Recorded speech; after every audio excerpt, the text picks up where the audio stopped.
আসসালামু আলাইকুম। দেশি মুরগি পালন শখের বিষয়, কিন্তু খরচ অনেক বেশি। আদারের যে দাম, মুরগি পালা সম্ভব না।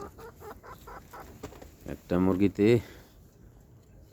1000 টাকার কাছাকাছি পড়তা। কীভাবে মানুষ দেশি মুরগি পালবে? সবাই দেশি খালি খোঁজে, কিন্তু কেউ পালে না। এখনও যদি সবাই উদ্যোগ নিয়ে প্রতিপালন করতে পারে, অনেক বাজার দর কমে আসবে। আজকে আলহামদুলিল্লাহ একটা ডিম পেড়েছে দেশি মুরগিতে, সাইজে খুব ছোট, হয়তো আস্তে আস্তে বড় হতে পারে। আসুন সবাই, নিজের ঘরে 4টা 5টা 7টা 8টা ডিমের প্রয়োজন। তাই 4টা 5টা 7টা 8টা মুরগি পাললেই ডিমের সিন্ডিকেট ভেঙে আসবে এবং দেশি মুরগির ফ্রেশ ডিম খাওয়া যাবে। দেশি মুরগির ফ্রেশ ডিম স্বাস্থ্যের জন্য অনেক উপকারী, বিশেষ করে বাচ্চাদের ব্রেন গঠনে অনেক উপকার। দেশি মুরগি অনেক চঞ্চল, সুযোগ পাইলেই দূর।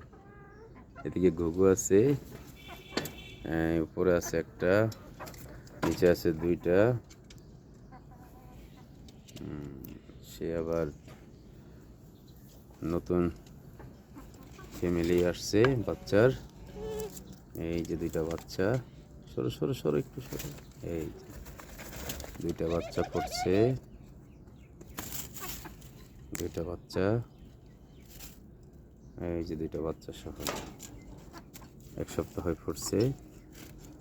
মায়ের আদর যত্নে ভালোবাসায় বড় হচ্ছে।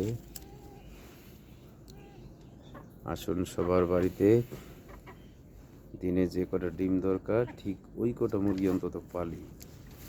অনেক ভাত আমাদের ওয়েস্টেজ হয়, সবজি ওয়েস্টেজ হয়, তরকারি ওয়েস্টেজ হয়, ডাইল ওয়েস্টেজ হয়। এগুলা ওদের দিলে ওরা খেতে পারে, ভাতও ফালানি যায় না, আর মুরগিরও খাবার হয়ে যায়।